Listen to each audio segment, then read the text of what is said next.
Eder. Mech.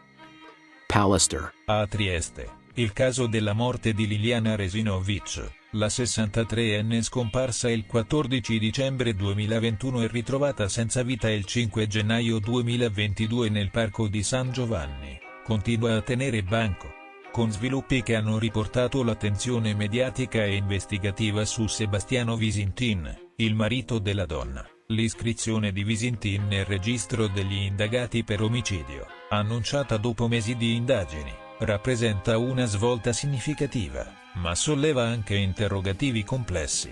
La notizia, anticipata in parte dal suo avvocato Paolo Bevilacqua sulle pagine del Corriere della Sera, è ora esplosa con forza. L'avvocato Bevilacqua, figura di spicco con una lunga esperienza legale, aveva già lasciato intendere che l'iscrizione di Visintin nel registro degli indagati fosse una possibilità concreta, pur in un contesto diverso da quello emerso successivamente.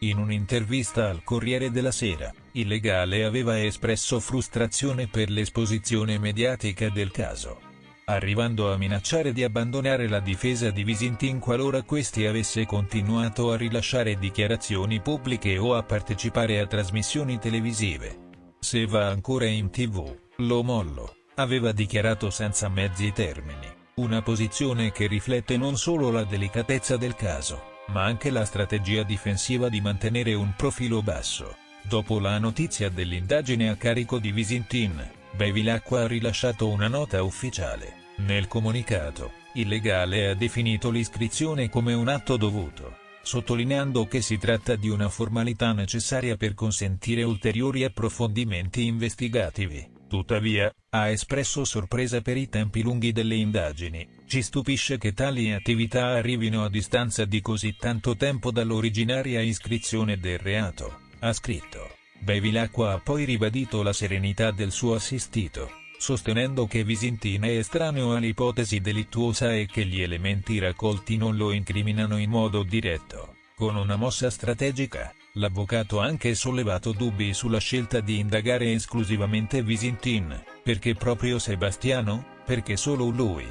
Domande che sembrano voler spostare l'attenzione su altre possibili piste investigative. Le motivazioni che hanno portato la pubblico ministero Ilaria Iozzi, subentrata nel fascicolo dopo la promozione di Maddalena Chergia alla Procura Generale, a iscrivere Visintin come indagato non sono ancora state rese pubbliche. Tra gli elementi al vaglio degli inquirenti ci sono i risultati di esami genetici, in particolare quelli relativi a 15 formazioni pilifere attribuite a Liliana Resinovic, suggeriti dalla nota anatomopatologa Cristina Cattaneo. Non è chiaro se tali analisi abbiano individuato tracce del DNA di Visintin, ma va ricordato che, nella prima fase delle indagini, erano stati raccolti campioni genetici di 3 persone vicine alla vittima, lo stesso Visintin, l'amico Claudio Sterpin e il vicino di casa Salvatore Nasti. Al momento, però, solo il nome di Visintin figura nel registro degli indagati,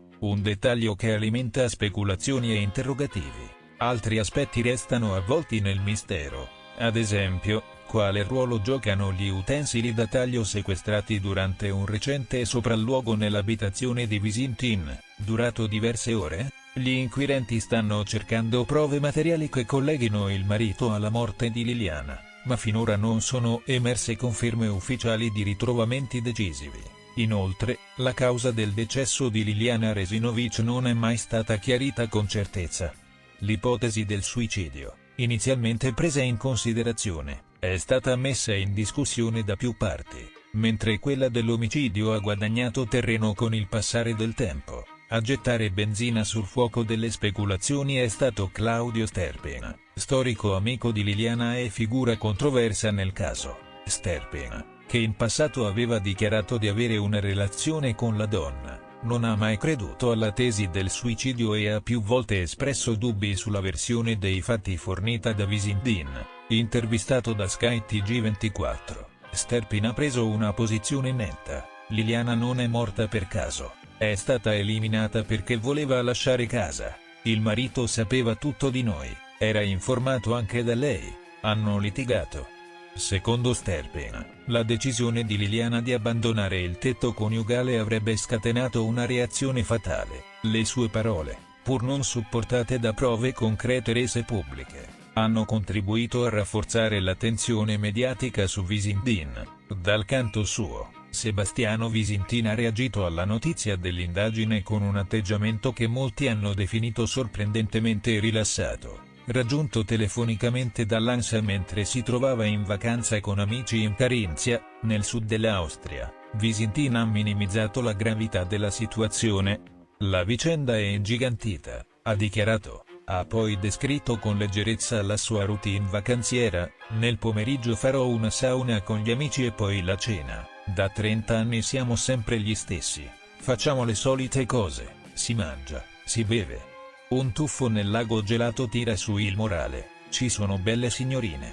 Parole che, per alcuni, riflettono una tranquillità autentica, per altri un tentativo di ostentare sicurezza in un momento di pressione crescente. Il caso di Liliana Resinovic è uno di quei gialli che hanno catturato l'attenzione dell'opinione pubblica italiana. Complici la complessità delle indagini e il clamore mediatico, la scomparsa di Liliana, una donna descritta come riservata ma con una vita affettiva articolata, e il ritrovamento del suo corpo in un parco pubblico hanno generato fin da subito teorie contrastanti. La presenza di figure come Sterpen, che ha portato alla luce una relazione extraconiugale, e le ambiguità nelle ricostruzioni degli ultimi giorni di vita della donna hanno reso il caso un puzzle difficile da risolvere. Le indagini proseguono, ma non sono emerse comunicazioni ufficiali da parte della Procura di Trieste o nuove dichiarazioni da parte dei protagonisti del caso. Tuttavia, il dibattito pubblico rimane vivo,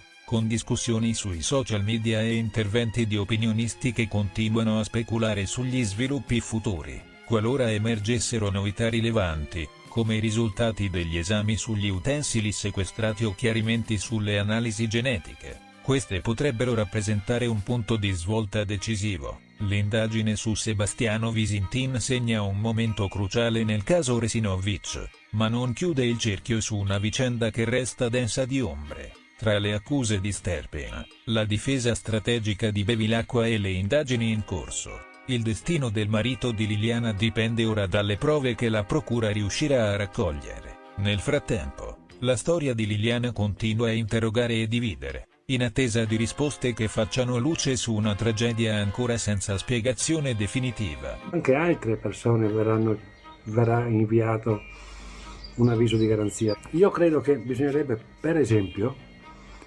che la magistratura faccia un'indagine di chi è quella persona che della scuola di polizia che ha fatto vedere i filmati delle telecamere a Gabriella Micheli, tanto che ha potuto asserire che lei aveva visto le immagini di quel tratto di via Damiano Chiesa e non aveva visto il passaggio di Liliana quella mattina del 14 dicembre. Io non ho motivo di dubitare che la signora Micheli abbia visto queste immagini delle telecamere. Quello che dovrebbe, e quindi di conseguenza quello che dovrebbe fare la magistratura, è indagare chi ha permesso a un civile di avere accesso a quelle immagini, ma soprattutto in un periodo in cui servivano per le indagini che erano in corso, le prime indagini che erano in corso. Questo sarebbe una delle prime cose che bisognerebbe che la magistratura venga a conoscenza. Poi di cose strane ce ne sono state tante, no? Tante. Non vorrei tornare su quella dichiarazione che ha fatto Gabriella Micheli, quella registrazione che ha mandato ad un youtuber, che poi lui ha modificato la voce e cancellata l'ultima vocale dove si poteva intuire che a parlare fosse una donna, no? Sono andato, perché se diceva andato o andata si capiva se era un uomo o una donna, ma per le ultime vocali non comparivano, no? Vabbè, comunque questa dichiarazione mandata da questo youtuber con la voce camuffata diceva più o meno questo, no? Che la mattina del 15 dicembre del 21, parlando con Claudio, Claudio le aveva detto che Liliana gli aveva detto che a volte andava a prendere il caffè con me in un bar. Va tenuto presente che del fatto che mi trovavo a volte con Liliana a bere il caffè al bar, l'avevo detto da presto, e che questa testimonianza era uscita poi mesi e mesi dopo che il corpo di Liliana era stato trovato. Vabbè, comunque questa dichiarazione registrata e con la voce camuffata, come ho detto, diceva più o meno questo, che la mattina del 15 dicembre, parlando con Claudio gli aveva detto che Liliana andava a bere a volte il caffè con Fulvio Covalero. E allora Gabriella ha preso una foto di Liliana e è andata, questo è il racconto, adesso non vado a memoria, ma la storia è questa, che è andata con la foto di Liliana nei bar dove io da bravo Novax vivevo e vegetavo, passavo praticamente le giornate al bar là, perché comunque cazzo avevo da fare io di diverso, no? Quindi una bella immagine, ma che era andata poi in un bar, ma poi era andata anche in un altro bar dove che io da qualche tempo avevo iniziato a frequentare l'altro bar perché il caffè costava 30 centesimi in meno. Quindi Novax, uno che perde il suo tempo nei bar, è un pidocchioso, perché comunque, no, ha cambiato il bar per risparmiare 30 centesimi per il caffè. Cosa poteva mancare, insomma, ma poi alla fin fine ho chiesto alle titolari dei due bar se era comparsa un personaggio di questo tipo. Mai visto. Chissà perché ha voluto così dare questa immagine di me, no? Attraverso l'amico youtuber. Questo non riuscirò mai a spiegarmelo. Il caso del femminicidio di Ilaria Soul, la 22enne albanese uccisa a Roma dall'ex fidanzato Mark Anthony Sampson, continua a rivelare dettagli inquietanti che potrebbero ridefinire le responsabilità dei soggetti coinvolti. Una macchia di sangue trovata nel corridoio dell'appartamento della famiglia Sampson, in via Homs, nel quartiere africano, è al centro delle indagini. Questo elemento potrebbe trasformare l'accusa nei confronti della madre del killer, Norsema Lapaz, da concorso in occultamento di cadavere a un più grave concorso in omicidio. Gli investigatori stanno lavorando senza sosta per ricostruire la dinamica esatta del delitto, che ha visto il corpo di Ilaria, accoltellata a morte, chiuso in una valigia e abbandonato in un dirupo a Capranica Prenestina, a circa 40 km dalla capitale. Secondo quanto riportato da Il Messaggero, la scoperta di una macchia di sangue nel corridoio dell'appartamento Sampson ha aperto uno scenario potenzialmente decisivo per le indagini. Gli inquirenti stanno valutando l'ipotesi che Norsema Lapaz, madre di Mark Sampson, non si sia limitata a intervenire dopo il delitto, aiutando il figlio a ripulire le tracce di sangue, ma che possa aver avuto un ruolo più attivo o omissivo nella fase cruciale del crimine. Una possibilità al vaglio è che la donna abbia trovato Ilaria non già morta, come dichiarato inizialmente, ma gravemente ferita, forse mentre cercava di fuggire dall'appartamento. Se le indagini confermassero che Norsema Lapaz ha omesso di chiamare i soccorsi, scegliendo invece di proteggere il figlio e lasciando morire la giovane, la sua posizione si aggraverebbe notevolmente. In questo scenario, l'accusa di occultamento di cadavere potrebbe evolvere in quella di concorso in omicidio, un reato che implica una partecipazione diretta o indiretta all'atto criminale. Questa ipotesi si basa su un elemento chiave, la mancata richiesta di aiuto. Se Ilaria fosse stata ancora viva quando Nors è entrata in scena, la decisione di non allertare le autorità o i soccorsi sanitari potrebbe configurare una responsabilità penale ben più grave.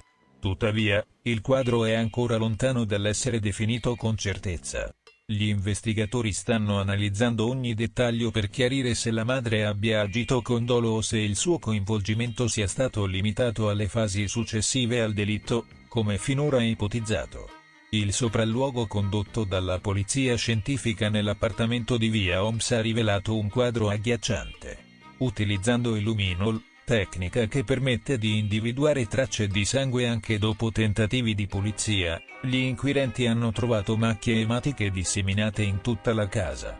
Le tracce non si limitano alla stanza di Mark Sampson, dove il delitto sarebbe avvenuto, ma sono state rilevate nei lavandini del bagno e della cucina, nel piatto doccia, sui manici degli spazzolini e dei bastoni per pavimenti, e lungo il muro del corridoio.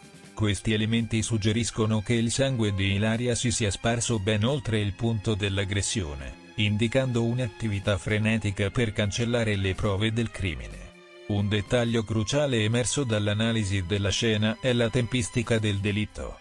Secondo la ricostruzione iniziale di Mark Sampson, reo confesso, l'omicidio sarebbe avvenuto la mattina del 26 marzo 2025. Con il corpo di Ilaria spostato nel pomeriggio dello stesso giorno. Tuttavia, gli inquirenti ritengono che il cadavere sia rimasto nell'appartamento per circa 20 ore, il che sposterebbe l'orario del delitto alla sera del 25 marzo. Questa discrepanza solleva dubbi sulla versione fornita da Sampson e rafforza l'ipotesi che la madre possa aver avuto un ruolo più significativo. Soprattutto se il corpo è stato tenuto in casa per un lasso di tempo così prolungato. La presenza di tracce di sangue in punti strategici, come il corridoio, potrebbe indicare che Ilaria ha tentato di muoversi o fuggire, o che il corpo è stato spostato all'interno dell'appartamento prima di essere chiuso nella valigia. Ilaria Sull, studentessa di statistica all'Università La Sapienza, è stata uccisa con almeno 3 coltellate al collo, che le hanno provocato uno shock emorragico fatale. Il delitto è avvenuto nell'appartamento dove Mark Sampson, 23 anni, viveva con i genitori, Norseman Lapaz e Rick Sampson. Secondo la confessione del giovane, l'omicidio sarebbe stato un gesto impulsivo, scatenato dalla scoperta di messaggi sul telefono di Ilaria, che avrebbero alimentato la sua gelosia. Dopo averla uccisa, Sampson ha avvolto il corpo in un sacco di plastica, lo ha chiuso in una valigia e lo ha trasportato con la sua auto fino a un dirupo a Capranica Prenestina, un luogo che conosceva da precedenti escursioni. Per depistare le indagini, ha usato il telefono della vittima per inviare messaggi rassicuranti a familiari e amici, come "sto bene, grazie a tutti". Norseman Lapaz, inizialmente interrogata come persona informata sui fatti, ha confessato di aver aiutato il figlio a ripulire l'appartamento dalle tracce di sangue. Durante un interrogatorio durato oltre 3 ore, la donna ha ammesso: "Ho aiutato mio figlio a pulire casa, a cancellare le tracce di tutto quel sangue". Questa dichiarazione le è valsa l'iscrizione nel registro degli indagati per concorso in occultamento di cadavere. Tuttavia, la scoperta della macchia di sangue nel corridoio e le incongruenze nella ricostruzione temporale del delitto stanno spingendo gli inquirenti a considerare scenari più gravi, che potrebbero implicare una complicità diretta nella morte di Ilaria. Gli investigatori, coordinati dal procuratore aggiunto Giuseppe Cascini, stanno analizzando ogni elemento raccolto nella casa Sampson. Oltre alle tracce ematiche, sono stati sequestrati oggetti come stracci, coltelli e il telefono della madre, i cui dati cellulari confermano la sua presenza nell'appartamento al momento del delitto. Anche il padre, Rick Sampson, è stato interrogato, ma al momento non risulta indagato, poiché sembra non fosse in casa durante l'aggressione. L'obiettivo è chiarire se Norseman Lapaz abbia agito solo per coprire il crimine del figlio o se abbia avuto un ruolo attivo, magari omettendo di salvare Ilaria quando era ancora possibile. Un altro aspetto sotto esame è la dinamica relazionale tra Ilaria e Mark. Testimonianze di amici della vittima hanno riferito che la giovane voleva interrompere ogni contatto con l'ex fidanzato, descritto come possessivo e ossessivo. Inoltre, pochi giorni prima del delitto, Sampson avrebbe tentato di accedere al computer di Ilaria, scattando foto di alcune schermate. un dettaglio che potrebbe suggerire una premeditazione non ancora formalizzata come aggravante. Le indagini proseguono, ma non sono emerse comunicazioni ufficiali da parte della Procura di Roma o nuove dichiarazioni dei protagonisti del caso. Fonti web e post su X confermano che Norseman La Paz rimane indagata per concorso in occultamento di cadavere. Ma non ci sono indicazioni di un cambio formale dell'accusa a concorso in omicidio nelle ultime ore. Tuttavia, il dibattito pubblico resta acceso, con discussioni sui social media che sottolineano la gravità del caso e chiedono giustizia per Ilaria. Qualora emergessero novità, come risultati definitivi delle analisi delle tracce ematiche o ulteriori interrogatori, queste potrebbero confermare o smentire l'ipotesi di una responsabilità più grave per la madre di Samson. Il femminicidio di Ilaria Sula rappresenta una tragedia che continua a scuotere l'opinione pubblica, non solo per la brutalità dell'atto, ma anche per le domande aperte sul coinvolgimento di chi era presente in quella casa. La macchia di sangue nel corridoio, simbolo di una possibile lotta per la vita, potrebbe essere la chiave per riscrivere il ruolo di Norseman La Paz, trasformandola da complice successiva al delitto a figura centrale in una dinamica ancora più complessa. Mentre gli inquirenti cercano risposte, la memoria di Ilaria, descritta come una ragazza d'oro dalla sua famiglia, chiede giustizia in un caso che sembra lontano dalla sua conclusione. Marco Ferdico non era un semplice membro della Curva Nord. Ufficialmente, era il numero 2 del gruppo ultranerazzurro, ma secondo la direzione distrettuale antimafia di Milano avrebbe ricoperto un ruolo di primo piano, se non addirittura determinante, nell'organizzazione e nell'esecuzione dell'omicidio di Vittorio Boiocchi, storico leader del tifo organizzato interista, freddato a colpi di pistola alla sera del 29 ottobre 2022, una morte avvolta da ombre e dinamiche mai del tutto chiarite, finché non sono emersi i primi dettagli dell'indagine coordinata dai PM Paolo Storari e Stefano Amendola, che hanno scoperchiato quello che definiscono un vero e proprio sistema criminale costruito intorno allo stadio di San Siro. Ferdico, noto anche come il portavoce della Curva e figura pubblica vicina ai vertici del tifo interista, sarebbe stato molto più che un semplice comunicatore. Insieme al padre Gianfranco, avrebbe gestito la logistica dell'intera operazione omicidiaria. Dal reperimento del furgone Fiat Ducato usato per spostamenti e appostamenti, all'acquisto di telefoni criptati di provenienza olandese per garantire comunicazioni sicure tra i congiurati. Ma soprattutto, ed è questo l'aspetto più inquietante, avrebbe avuto un ruolo diretto nel reclutamento dei killer. Due soggetti a lui molto vicini, ovvero Pietro Andrea Simoncini, suo suocero e uomo ritenuto orbitante nell'area della 'ndrangheta vibonese, e Daniel D'Alessandro, soprannominato Bellebuono, amico di lunga data e già noto alle forze dell'ordine. Secondo l'impianto accusatorio, Ferdico non solo si sarebbe occupato di mettere insieme la squadra di fuoco, ma avrebbe anche fatto da intermediario nel passaggio del denaro, ben 50.000 euro, consegnati in contanti dal corista nerazzurro Maurizio Nepi, che avrebbe agito per conto del vero mandante del delitto, Andrea Beretta. Quest'ultimo, vice di Boiocchi fino a quel momento, avrebbe avuto tutto da guadagnare dalla sua eliminazione. Con il capo fuori dai giochi, Beretta sarebbe potuto salire al vertice della Nord, consolidando il proprio potere all'interno della galassia ultra-interista, tra business illeciti, merchandising e controllo del territorio attorno allo stadio. Una tesi investigativa che ha trovato pieno riscontro nella confessione dello stesso Beretta, resa 3 anni dopo l'omicidio, quando, già in carcere per un altro delitto, quello di Antonio Bellocco, ha deciso di collaborare con la giustizia. Siamo stati noi a organizzare tutto, ha ammesso l'ex numero 2, fornendo un racconto dettagliato degli attriti che lo avevano progressivamente allontanato da Boiocchi. Alla base del conflitto, secondo quanto riferito, c'erano profonde divergenze nella gestione economica del gruppo.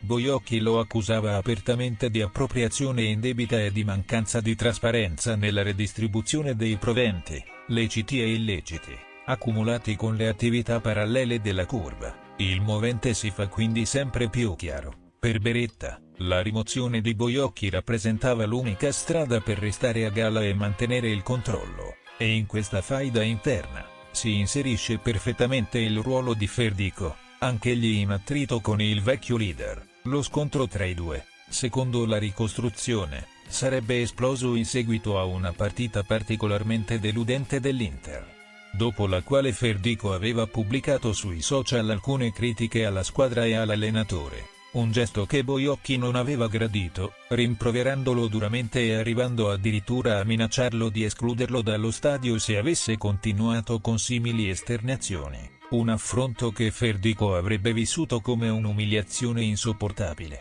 da lavare con il sangue. La sera del 29 ottobre 2022, in via Fratelli Zanzottera, alla periferia ovest di Milano, Bojocchi viene freddato a pochi passi dal portone di casa, una vera e propria esecuzione, che non solo scuote il mondo del tifo organizzato, ma cambia definitivamente gli equilibri di potere all'interno della curva. Con il capo morto e Beretta subentrato al comando, la scena si apre a una nuova figura.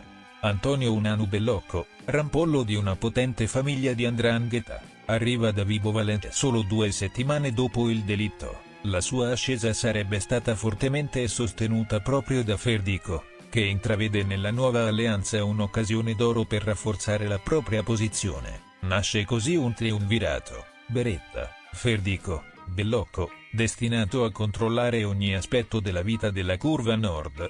Dal merchandising al bagarinaggio, dalle intimidazioni alla gestione della presenza fisica allo stadio, un potere saldo, almeno fino al successivo scoppio dell'inchiesta della DA, che ha portato agli arresti numerosi esponenti del gruppo, smascherando l'intreccio tra criminalità organizzata e ultras, un legame, quello tra Ferdico e Bellocco, che andava ben oltre la semplice convenienza strategica. Alla morte di Bellocco, Ferdico pubblica un post commosso sui social, che oggi suona inquietante alla luce delle accuse: sarai sempre la parte più bella di me, eri la persona che più ho creduto in me da quando sono diventato uomo, nessuno potrà mai capire l'amore che ci legava e che ci riempiva le giornate, nulla sarà più come prima senza te.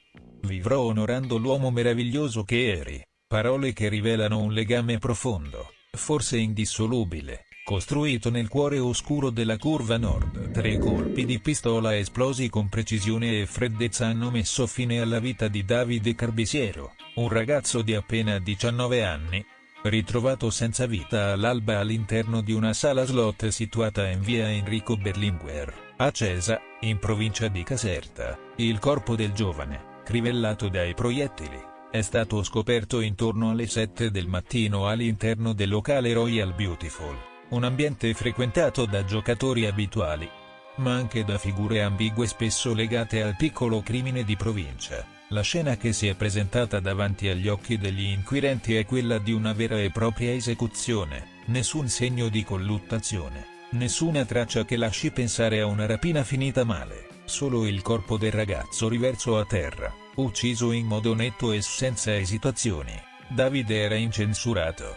Nessun precedente penale, nessun episodio di rilievo che avesse mai attirato su di lui l'attenzione delle forze dell'ordine. Eppure, la brutalità e la modalità dell'agguato parlano chiaro agli occhi degli investigatori. L'omicidio non è frutto del caso, né del gesto impulsivo di uno squilibrato. Si è trattato, con ogni probabilità, di un regolamento di conti. Ma se non era direttamente coinvolto in dinamiche criminali, perché è stato ucciso? È proprio questo il nodo su cui si stanno concentrando gli inquirenti, che da subito hanno deciso di scavare nel contesto familiare e relazionale della vittima. In particolare, l'attenzione si è focalizzata su una relazione sentimentale che il giovane intratteneva con una ragazza del posto, figlia di un uomo noto agli archivi giudiziari per reati legati al traffico di stupefacenti. L'uomo, condannato per spaccio, era tornato in libertà da poco tempo, e secondo fonti investigative avrebbe ripreso contatti con ambienti criminali attivi nella zona tra l'Agro Aversano e il Casertano. La coincidenza temporale tra il ritorno in libertà dell'uomo e l'omicidio del giovane Carbisiero non è passata inosservata. Alcuni investigatori ritengono che Davide possa essere finito nel mirino per questioni che non lo riguardavano direttamente, ma che lo vedevano vicino, forse troppo. ha equilibri delicati e non ancora chiariti. Una delle ipotesi al vaglio è che la sua frequentazione con la figlia dell'ex detenuto abbia destato sospetti, gelosie o addirittura timori all'interno di certi ambienti criminali. Potrebbe aver dato l'impressione, anche inconsapevolmente, di rappresentare un rischio o un ostacolo a determinati affari o di essersi trovato nel posto sbagliato al momento sbagliato. Un altro fronte investigativo riguarda la possibilità che il ragazzo, pur estraneo al mondo della criminalità, possa aver assistito o avuto notizia di qualcosa di compromettente. Un'informazione che poteva diventare scomoda per qualcuno, uno scenario che, se confermato, aggraverebbe ulteriormente la matrice mafiosa del delitto. Il fatto che le indagini siano state subito affidate non solo ai carabinieri della compagnia territoriale, ma anche a un magistrato della direzione distrettuale antimafia di Napoli, conferma la gravità e la delicatezza del caso. È raro che la DDA intervenga in un omicidio in così breve tempo, a meno che non ci siano indizi concreti che riconducano a dinamiche tipiche della criminalità organizzata. In queste ore, gli inquirenti stanno passando al setaccio le immagini registrate dalle telecamere di sorveglianza presenti nella zona, comprese quelle di attività commerciali e impianti pubblici. Ogni fotogramma potrebbe fornire elementi utili a ricostruire gli ultimi spostamenti della vittima, i contatti avuti poco prima dell'agguato e, soprattutto, a individuare chi sia entrato o uscito dalla sala slot in coincidenza con l'ora del delitto. Parallelamente, sono in corso audizioni di testimoni e conoscenti del ragazzo. Chi lo ha visto l'ultima volta? Con chi era? Era nervoso, spaventato, o del tutto inconsapevole di essere finito nel mirino di qualcuno? Ogni dettaglio può fare la differenza. Al momento, non ci sono fermi né indagati ufficiali. Ma le indagini proseguono a ritmo serrato e si muovono lungo una linea d'ombra dove la vita quotidiana e l'illegalità si sfiorano senza mai dichiararsi apertamente. In paese, intanto, la notizia ha gettato nello sconforto amici e conoscenti. Davide era descritto come un ragazzo tranquillo, con la passione per le moto e i videogiochi. Nessuno si aspettava una fine simile. Ma in territori dove la criminalità ha ancora una forte presenza, anche una relazione o un errore involontario possono diventare un pretesto per uccidere. Ehi, non dimenticare di iscriverti a questo canale.